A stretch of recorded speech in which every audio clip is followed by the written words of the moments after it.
Making the time to come out here this evening, and a warm welcome for everyone here at St. Roch's Parish. For those of you who don't know me, my name is Arcangelo Lamani. I am the program promoter of New Beginnings, along with my colleague Alex Lopachuk, who is coordinator of New Beginnings. We're really grateful to all of you, and of course to our keynote speaker, Michelle Anhang, who will be presenting in just a moment. I'd like to take this time to read over Michelle's biography and share that with all of you, as she shared it with me already. So Michelle is a certified professional coach who specializes in supporting individuals and families living with mental health challenges, as well as those moving forward after loss. She arrived at life coaching after almost 20 years in law and finance, and a lifetime of burying her feelings and staying silent. After becoming a widow at 34, when her husband died by suicide, she was forced to confront her past and rebuild her life intentionally. Her success started attracting others seeking to empower themselves, and it wasn't before long she discovered her encore career. Michelle now works with individuals and groups both in Canada and the United States and speaks publicly about her story. Ladies and gentlemen, please join me in welcoming Michelle.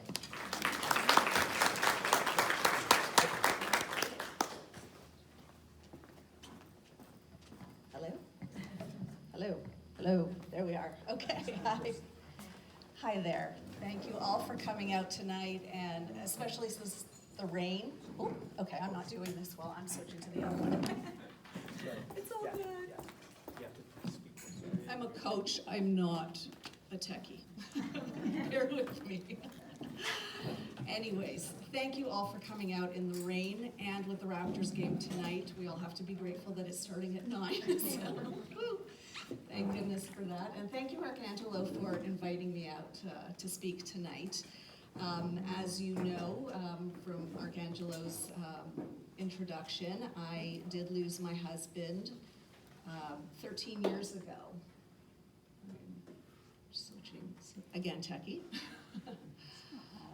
This is my family. We have my late husband, Ellie, my older son, Eric, and my younger son, Zach. Ellie and I met when we were 8 years old, started dating when we were 18, and then got married when we were 22.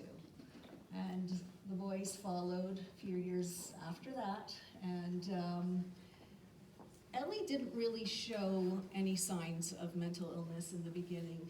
It really, after Eric was born, we started to notice some things were changing. And it was almost like having a child shifted things for him, where he was managing on his own or trying to manage inside.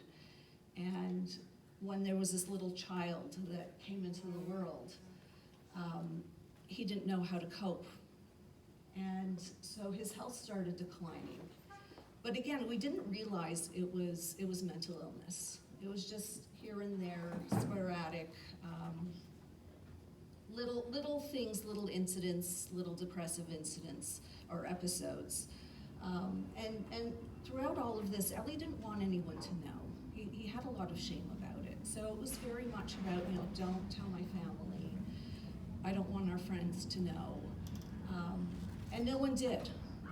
Even when in 2003, which is about the time that this photo was taken, Ellie had to go on disability leave because his depression was so bad. At this point, he had the diagnosis. He was diagnosed as bipolar and possibly schizophrenic as well.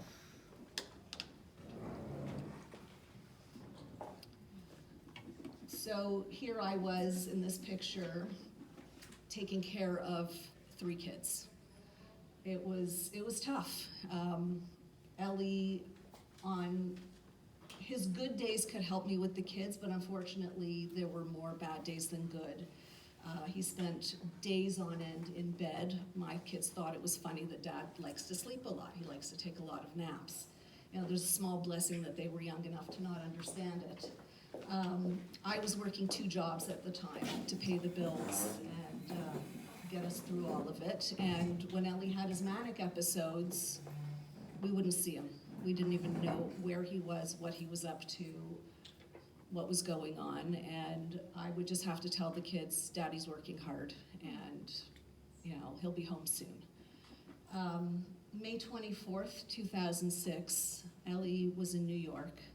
I was waiting for a phone call from him to tell me what time his bus was going to be arriving, because I was going to then take him to CAMH, the mental health clinic, and get him checked in. Unfortunately, the call that I got was him telling me that he's decided he needed to go away. And I didn't understand. I was at work at the time in my office, and I said, what do you mean you have to go away? And he said, my brain is bad, I need to go away. And I said, and I'm still not believing. I said, your brain is gonna go with you wherever you are, thinking I'm so smart. And he just said, no, I'm going away. I'm hurting you, I'm hurting the kids. I'm not being the father and the husband that I wanna be, and I'm really sorry. I left messages on our voicemail at home explaining to you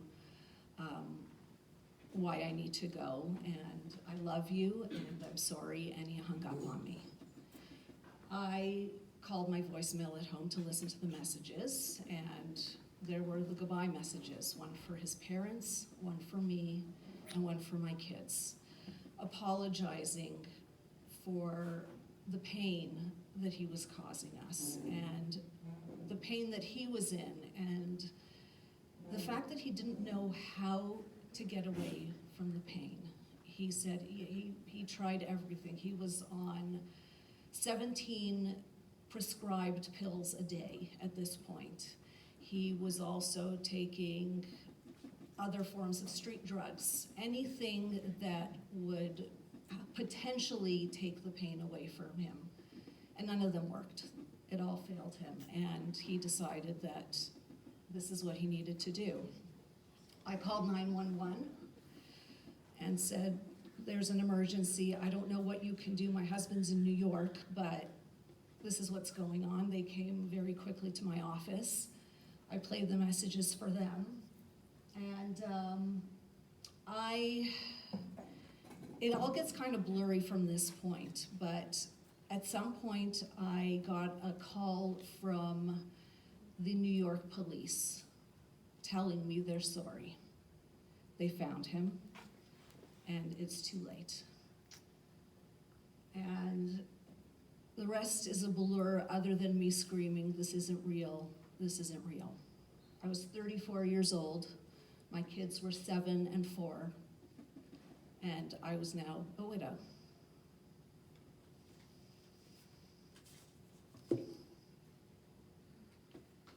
Meet my grandmother. I called her Mama. Everyone called her Mama. A few days after Ellie died, my grandmother said to me, he's gone, but you're still alive, and you have to keep living.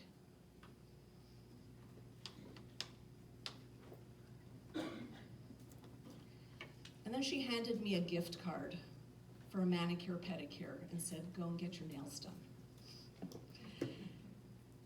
And I'm looking at this wondering, okay, my grandmother was a survivor, a real survivor. She survived the Auschwitz concentration camps and the Holocaust.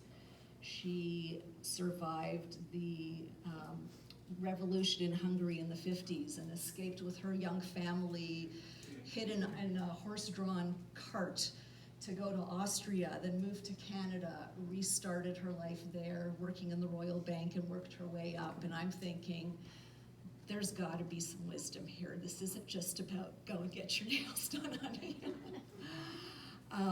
Being the slow processor that I am, and the resistant person that I am, it took me 10 years to figure out what she might have meant. And unfortunately, we lost her before I could ever check with her. But as you can see, she's still very much a part of my life and in my heart. That's little me there with her.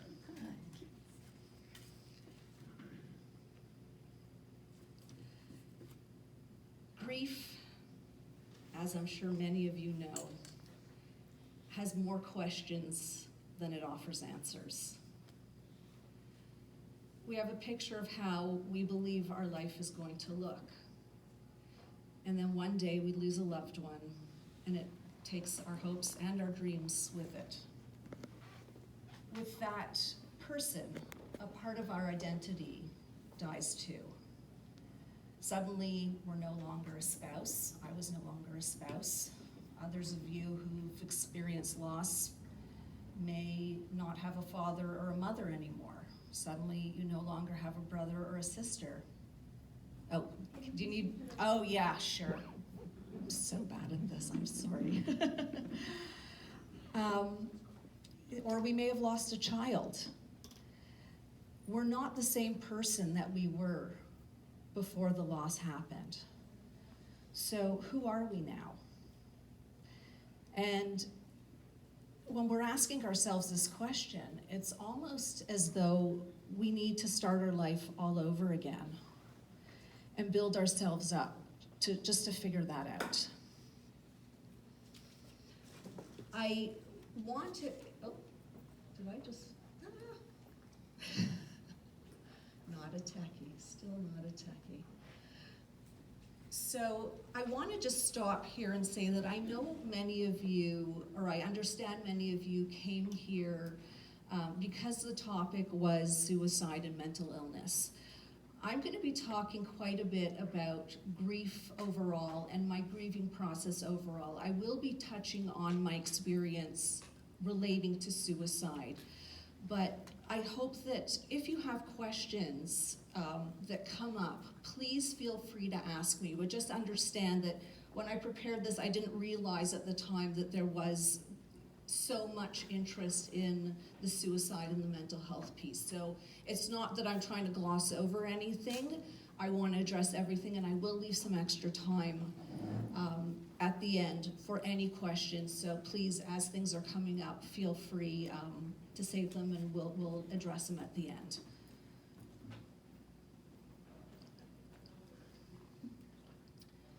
So now going back to the rebirth. So I kind of started thinking about, well, what's it like as a rebirth? Wow, it really is as though I'm starting all over from almost childbirth. So this was my attempt at being funny. And I was thinking, wow, you know, it even starts with the labor and the delivery. So the common things are, you know, and I'm thinking labor and delivery is a lot like when the person we love just passed. Before the funeral even happens, there's a lot of people around us. There's a lot of screaming and crying. It's painful, it's messy, and let's be honest, there is the question, do we medicate? Do we not medicate? It's an epidural. I personally took Ativan, and that was what got me through it. So the other similarities that I noticed were during this period of time, we obsess over the story.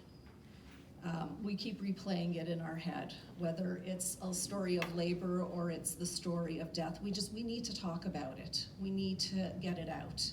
And in some ways that never changes. I mean, I'm here 13 years later, and it's healing for me to be able to share my story with you.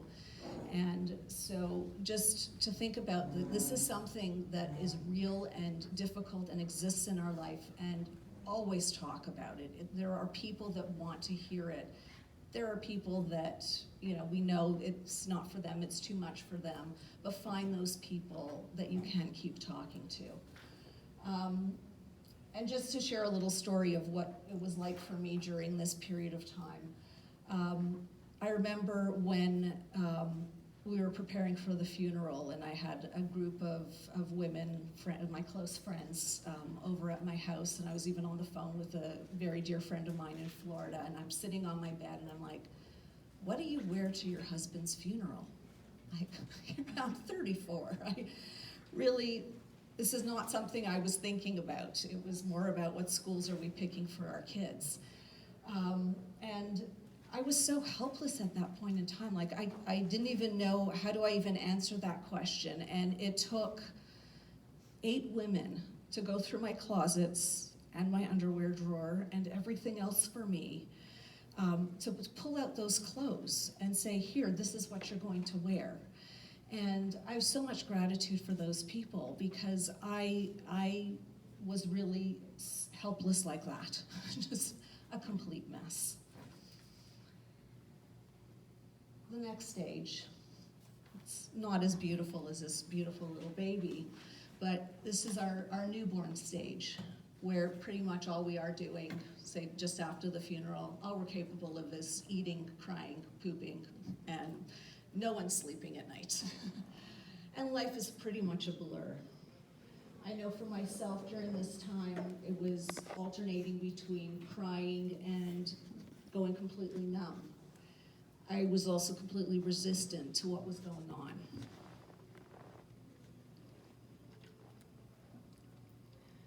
Denial kicked in for me big time. I remember about a week after my husband passed, my kids were in school, and thankfully I had friends carpooling. And I get a call from the school saying, Eric went down the slide and landed in a puddle. He's going to need a new pair of pants. I'm like, okay, well, here we go. And I go to the school, and the entire administration is waiting to greet me and offer their condolences. And my attitude was, well, life goes on. Here you go. Complete denial.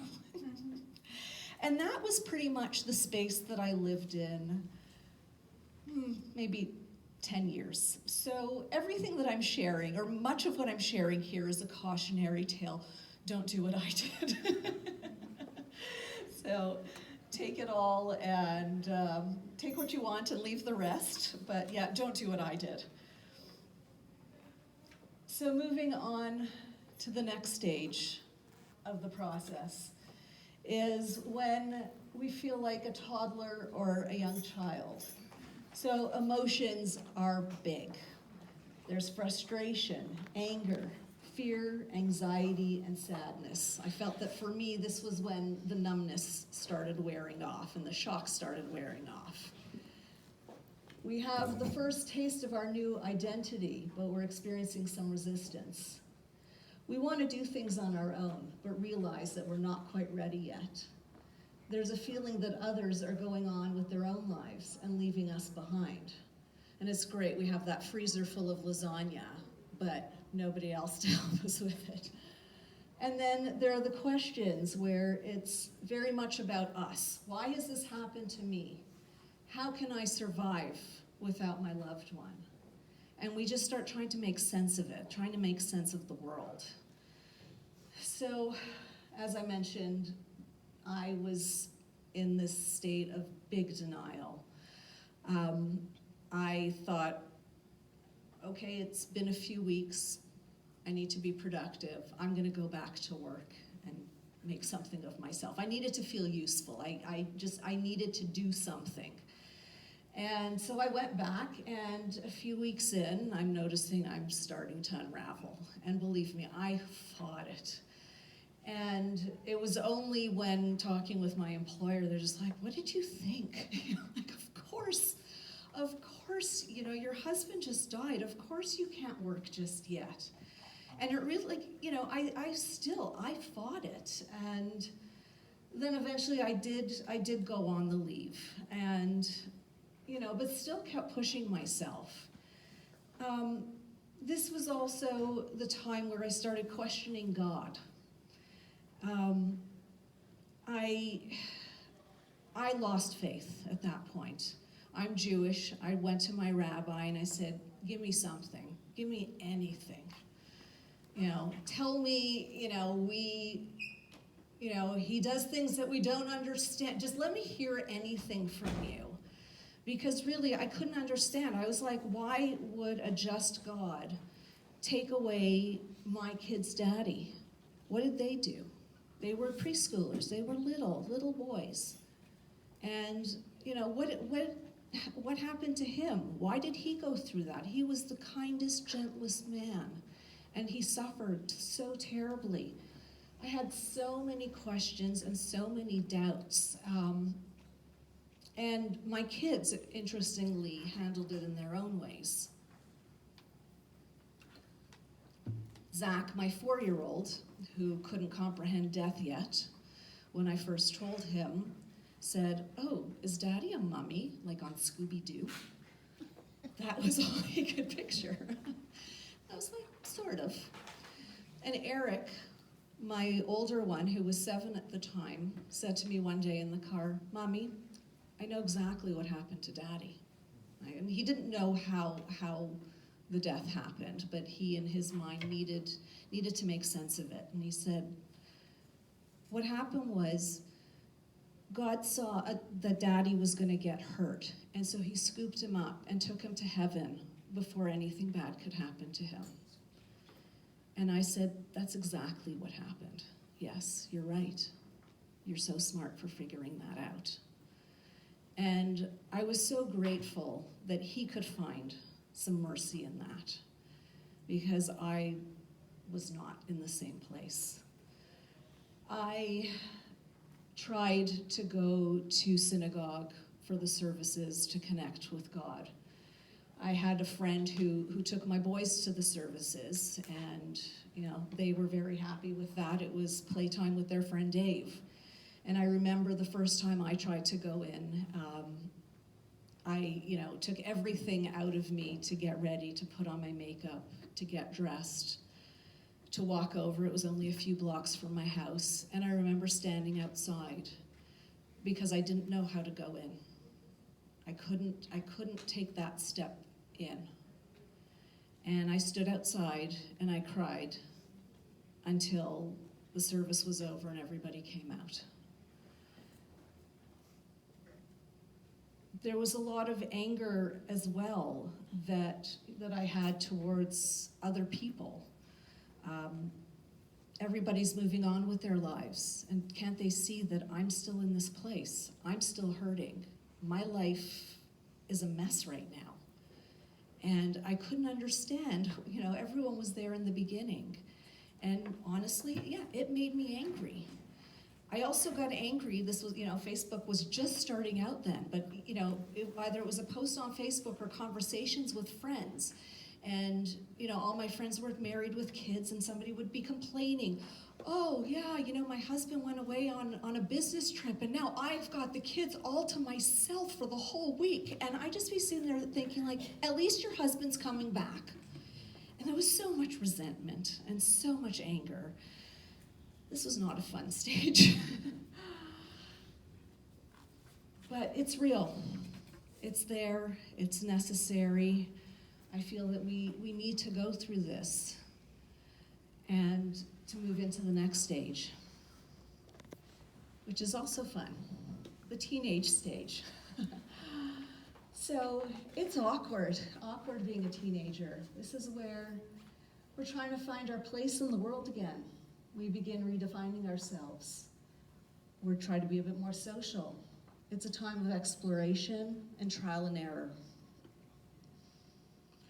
So this is the point where I find that we get to choose if we're going to lose ourselves in our grief or if we're going to try and find meaning in it and build ourselves up again. This is where we need a little less caring and we get to begin living. For me, I had been married for 12 years. All I knew was how to be married. I got married at 22 to my high school sweetheart. I had never dated. We knew we were in the same community our whole lives. We met each other, and there you go. And suddenly here I am, dating.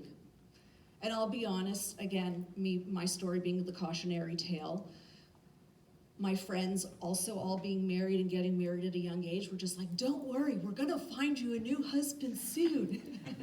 Were doing their best to set me up with people. So, and it sounds weird to say this out loud, but I was kind of in the toddler stage when I started dating. Big mistake. And that just sounds creepy, a toddler. But anyways, yeah, it was, again, this stage of finding my identity. Who am I? I'm not married anymore.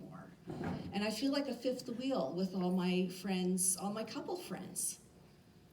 it's awkward. I didn't want to go out with them. Or, they would invite me out with groups, and it wouldn't be the three of us. And I just realized this is where I need a life of my own.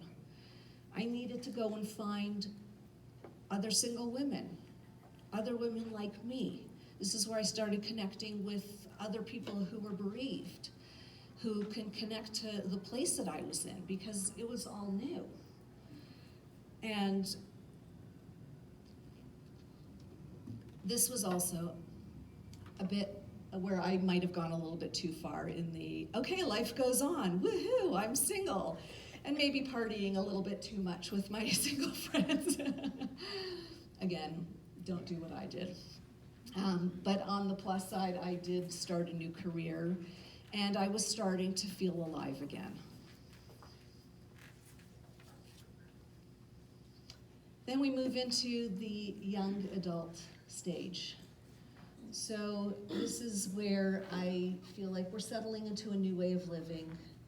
We're deepening our commitment to ourselves, to others, and to life. There's expansion and growth. We're leaning into choice. And we're asking, what does life expect of me? This is where we dare to dream and where we discover and live out our purpose. So I want to touch more on this in a little bit, but I'm just curious how many of you saw yourself in any of these stages, just by a show of hands. So I'm just curious, do you mind sharing what stage you're? I'm actually very parallel to everything that you have experienced, exactly to even the way my husband had passed away. Oh, wow. Except for I was younger than you. Oh, my. Yeah, so I'm sorry. everything that you are expressing, it felt like you were actually just reading my life. Wow. How long ago did that happen? It will be 19 years in August, so it's been a while. And we're still feeling it, right? Yeah, you always feel it. Yeah. I don't think that ever sort of, it's a wound where you still see the scar, but if someone touches it, it still hurts. Absolutely. So I think I'm at this young adult stage at the moment, and I do help a lot of people going through, bereavement as well, and try to talk to them. But it's also nice to see and hear your perspective on how and what stages you put them in, because now it's filed in this sort of little category to say, I've gone through this, I've gone through that, and I know what stage I'm at. So it's nice that you've sort of. Great, thank you. Yeah. Thank you. Does anyone else want to share what stage they think they might be at? In the show of, yes. I can't believe how the yearning for connection is something that is universal. Like, you start to seek out people who know where you've been or where you're going to. Yeah. And that journey kind of gives a sense of calm, and you understand that they're going through the same journey. Yeah. Yeah. One more person? Anyone else? Did I see another hand? Yes. Hi. Hi. Yeah, so the connection that you were just talking about. So I have a group through Gilda's Club, and we have a chat. And it's just so refreshing, because my friends have been there through, and my family, but they don't get it. Like, they don't totally get it, Yeah. but they do. So they'll say something like, I hate everybody today. And I'm like, oh, okay, I understand what I was like that last week. Yeah. So, I think it's really important to connect Yeah. with people that understand you. Absolutely, and that's the thing that we can say that to people who haven't gone through it, and they might look at you funny, and people that have gone through grief, we all have that dark sense of humor. We can make those awful jokes that it's like, oh, did I say that? But we get it, right? And we get it, and we need the connection. So thank you. So, moving forward, how do we do it? So, these are a few of the hows. I believe it's so important to accept where we're at. And, it's not about moving on. It's just about moving forward. And it's moving forward in baby steps, and it's accepting that we're gonna have times where we're gonna regress. You know, might be a teenager moving to toddler, might be a young adult moving to teenager or moving to toddler. Just like, you know, this, I'm sorry, what's your name? Franca, just like Franca shared, 19 years, 13 years for me. I'm still going back into these stages, just depends what's coming up. Is it a graduation? Is it, you know, the 13-year anniversary for my husband was just last week, and I read a quote that just had me crawl into bed and cry all day and feel sorry for myself and be angry for my kids and be angry for him and sad. And so, yeah, it's never about, you know, it's really just moving forward and seeing how we can grow and take care of ourselves, which moves into the next piece, which is self-care. It's so important. It's so important to look after ourselves during these stages and to ask for help when we need help. I thought I can do it on my own. I was the warrior. I was, you know, had all my armor on and I'm ready to battle the world. And it was only until I took the armor off that I started to heal, because we're not in this alone and we shouldn't be. And so again, yeah, ask for help and take care of yourself. Like I was just saying last week, having that day in bed where, you know, people might say, well, it's been 13 years. Yeah, it has. And I'm spending the day in bed. And I might even end it with a bubble bath. Yeah, you're all nodding. You're like, yeah. So don't deny yourself that. It's about finding meaning. If it's meaning for your life, if it's meaning of their life, and meaning of who they were to you, whatever meaning you can and want to make of this, do it, it's yours. And remember that you're always a choice. In every moment, how you want to approach anything is your choice. And if you want to stay in bed, stay in bed. And if you want to go out and serve somebody and help somebody and be in that place of giving, you do that. And it's all okay. It's your choice. And so one other piece about moving forward is about tapping into a reservoir that we have that we don't recognize all the time that we can access. I love quotes, and so I had to add one into my talk today. Grief, I've learned, is really just love. It's all the love you want to give but cannot. All that unspent love gathers up in the corners of your eyes, the lump in your throat, and in that hollow part of your chest. Grief is just love with no place to go.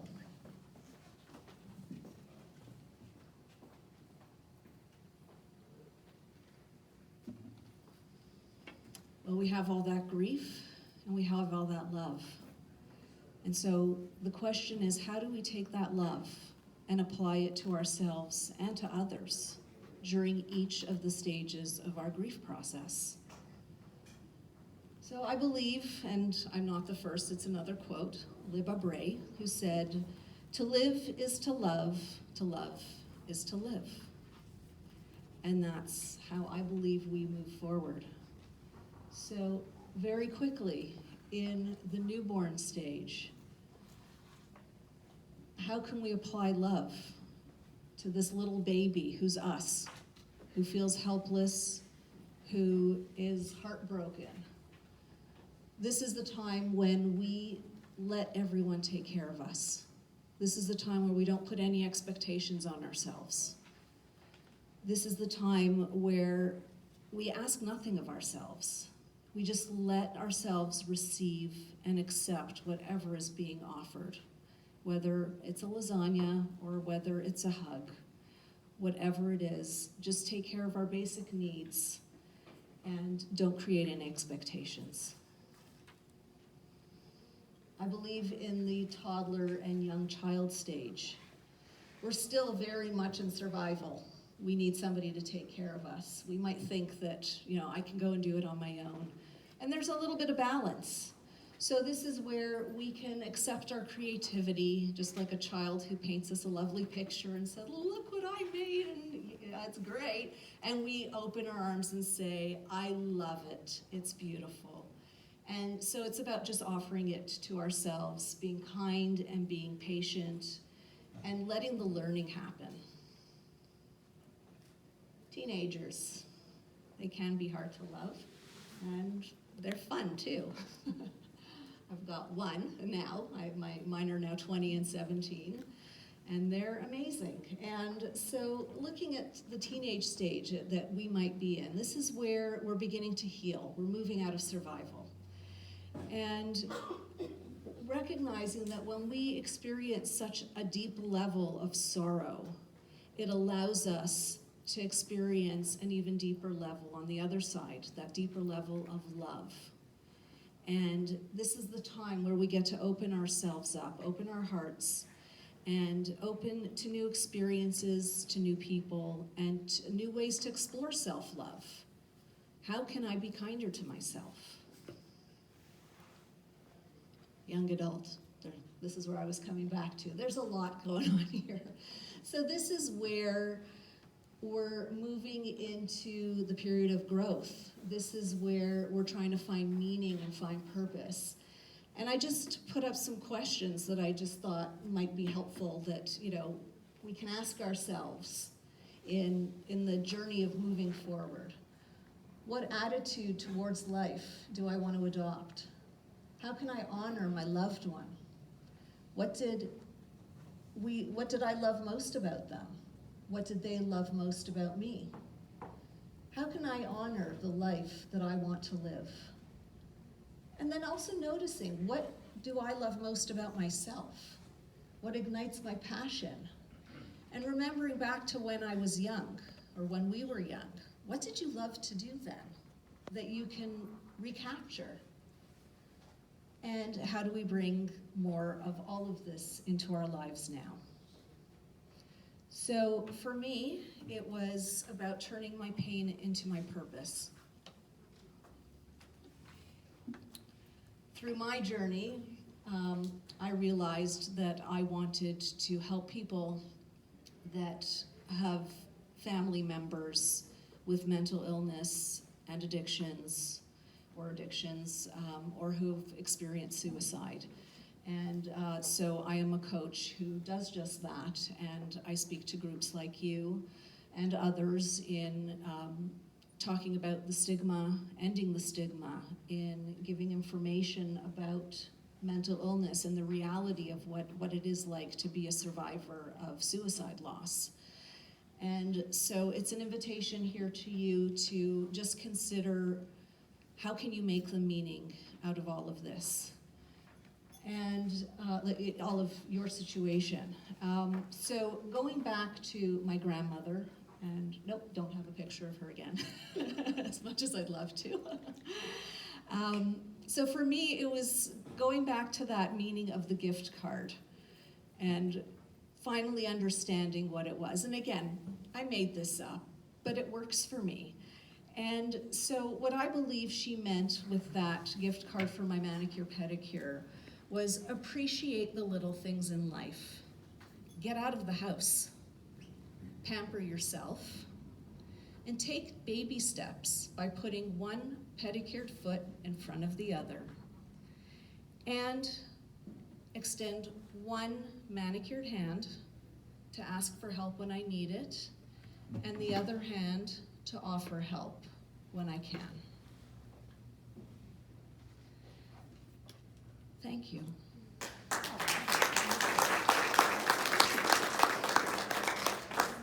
Do we have time for questions? Absolutely. Go ahead. Yes? Okay, thank you. So if anyone has questions, maybe I'm going to try this again.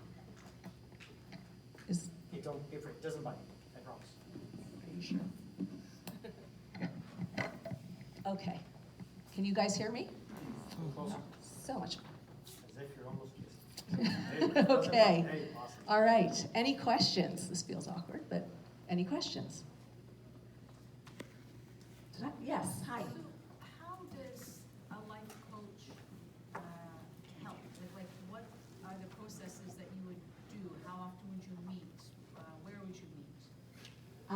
I do most of my work on the phone or by Zoom, which is similar to Skype. And I do some in-person sessions.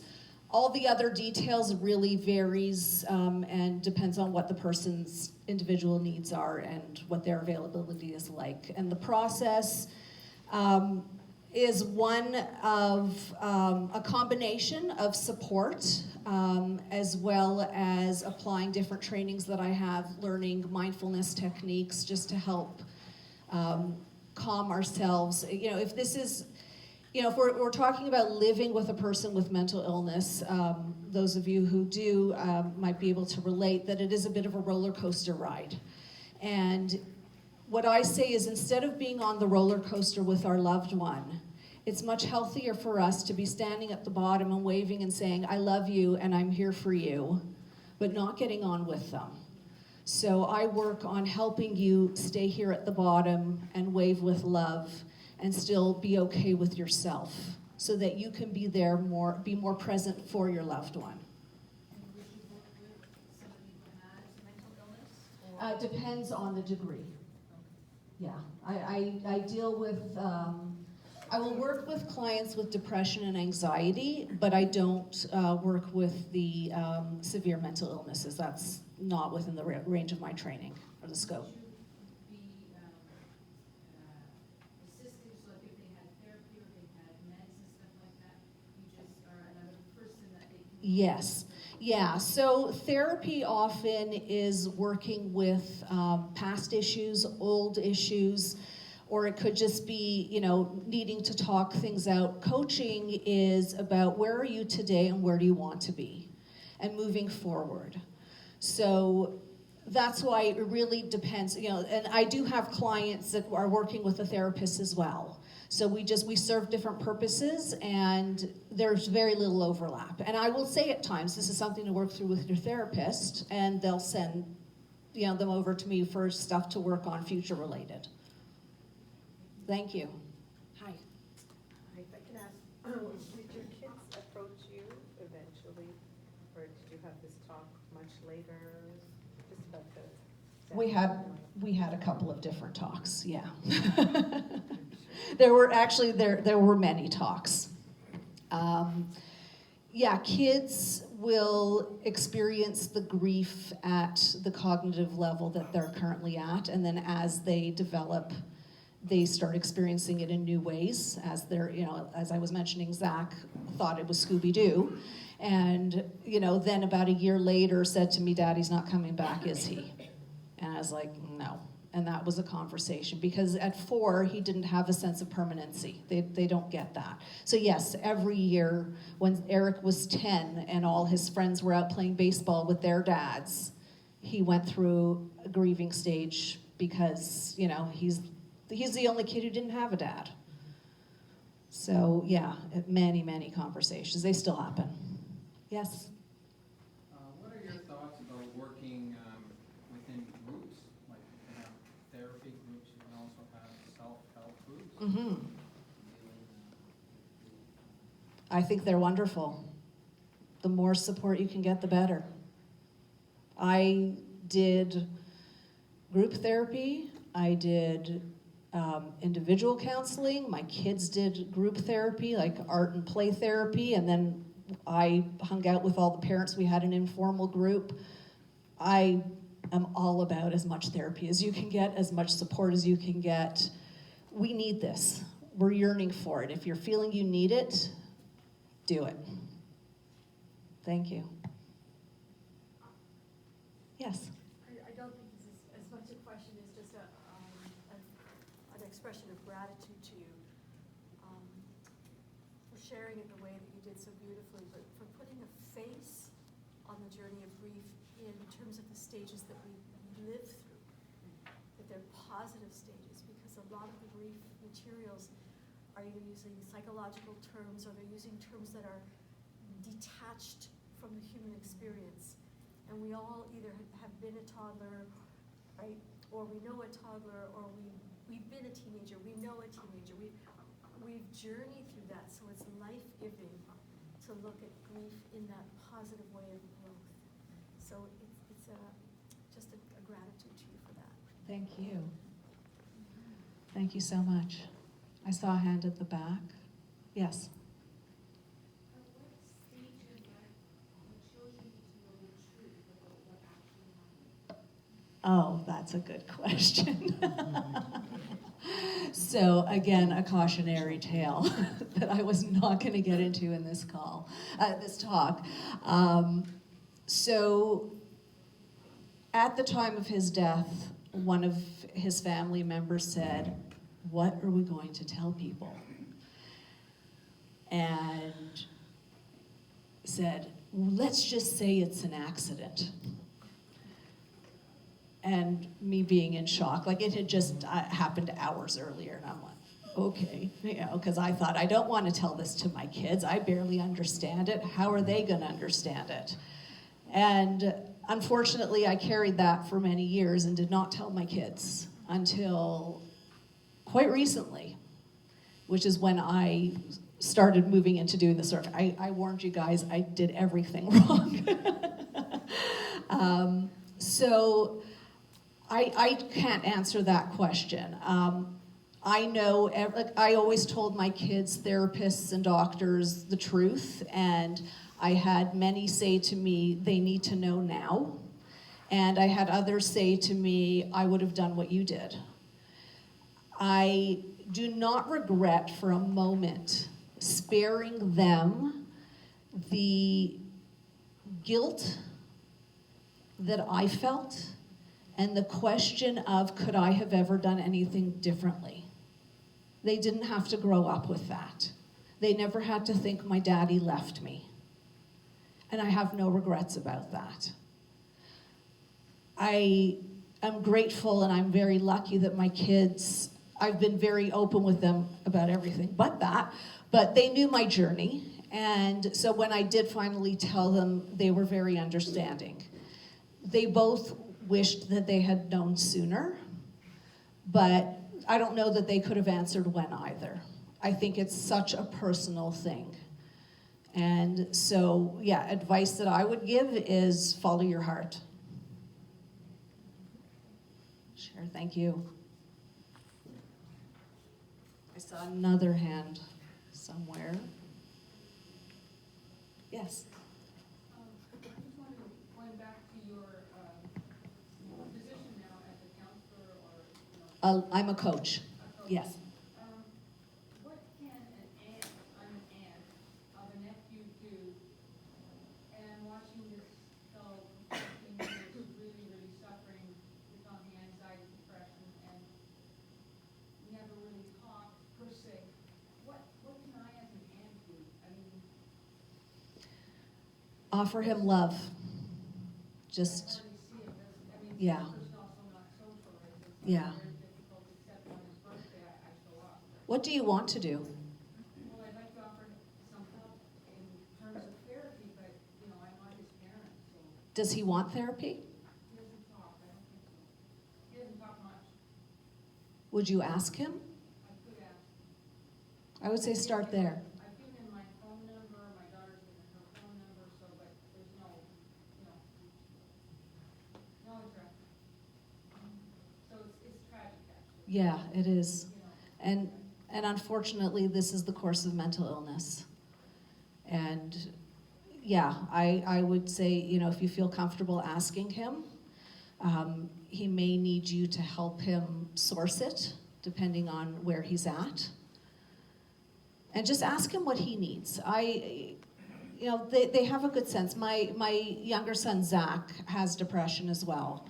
And, when he was first diagnosed, I said to him, what do you need from me? How can I parent you best? And his answer was, treat me the way that you did the day before we found out. And I said, okay, that's cool. I got that. But if I'm seeing something, I'm going to call you out on it. And if I think you need help, I'm going to let you know. And he said, okay, that's cool. And so we had that understanding. And so just the openness and communication, if you can create that,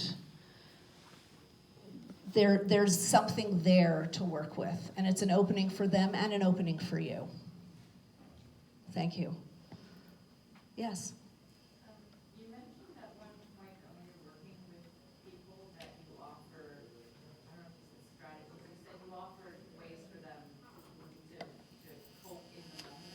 mindfulness training, yeah. So my brother died, that's when I think cried. Cry away. You're in the right place. The 9-year anniversary it hit me hard this year. Anyway, I took a day, took my normal day, and last week, like the reason I'm asking the question is because last week my son was 5. And I've lost 2 grandparents in the last year. So I'm sorry. yeah, that is something that I've spoken to fairly openly with my kids. Like we talk about heaven. I've never brought them. They never went to the wake or anything, but they know that an American parent gone to heaven. And so we were in the car last week, and an ambulance went by, and I had to move over quickly. And my son heard the sirens. He says, "Oh, Mommy, is that an ambulance?" And I said, "Yeah, that's an ambulance. They're in a hurry." And he says, "Oh, well, maybe that ambulance is going somewhere because someone needs to go to heaven." And I just kind of went, and I said, "Yeah, you're right. That's possible. But sometimes the doctors come and they can help, and you know, and they can do something to help the person, and then they don't have to go to heaven." And he said, "Oh, okay." And he was fine with that, and he's 5 now, so that's fine. But for me, like, luckily I was driving, my back was to him, so he didn't see my face. But I have, every now and then, you get punched in the gut, you know? And in that moment, when you get punched in the gut and you can't retreat to shut the door and cry for a half hour, what do you do in that moment? Like, you yourself, or what would you recommend to kind of just ground yourself back to functioning? Breathing exercises. Like, can you give an example? Not in this space, but there are a number of different techniques, and some work better than others with people. But we can speak about that if you're interested in learning more. Sure. And I see Arcangelo standing up. Are we out of time? I'm putting you on the spot here. Okay, we're just about out of time. Any more questions? I thought I saw one more hand. If not, okay. Oh, yes. I just have this feeling of I want to give back. And can you give me sort of like a route to take, or some sort of like, where would you start if you were at the point where I've had perinatal bereavement, and then I've had the death of father-in-law and father, so every 10 years, a major loss. And I feel like I've learned so much, and I want to give back. What kinds of... It has to mean something to you.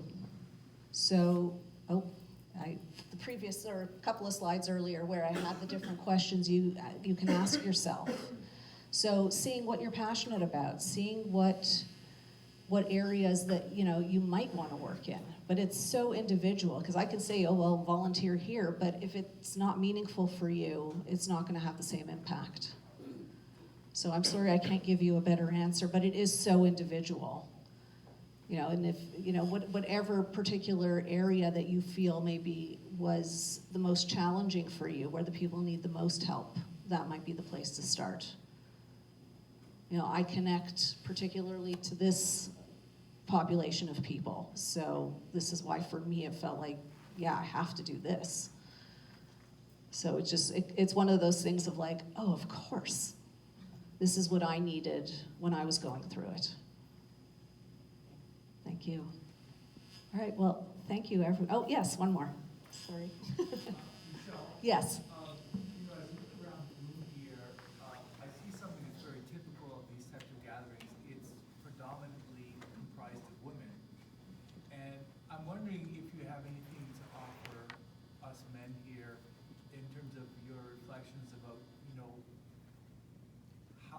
what it is we're doing or not doing in terms of dealing with our emotions and problems in life. I know it's kind of a big question. It is a very big question. I'm like, wow, isn't this like what everyone's talking about now? And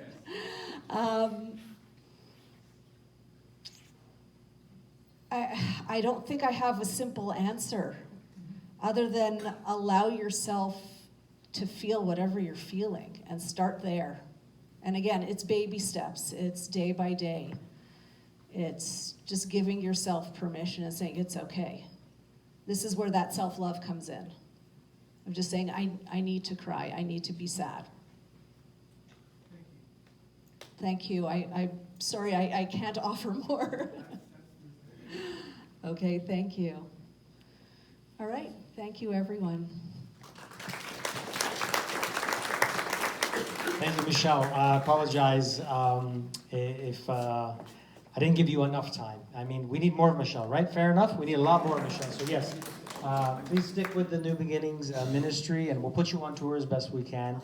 I just want to thank you on behalf of the entire ministry, myself and Alex as the back-end team, Father Louis for hosting us here at St. Roch's, and for being just very genuine, and for inspiring all of us to have the courage just to reimagine life in its fullness and to debunk all that stuff which I can't use with other colorful language because it's all useless and we know that, right? So I also want to be very respectful of everyone's time, because what we'd like to encourage everyone, as we do at all our retreats and seminars, is to spend some time together, whether you wish to call that fellowship or networking.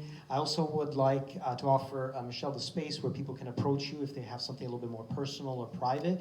And please enjoy some refreshments we have at the back. Otherwise, I will get in trouble by my manager because we spent X dollars. So please, we're not taking it home.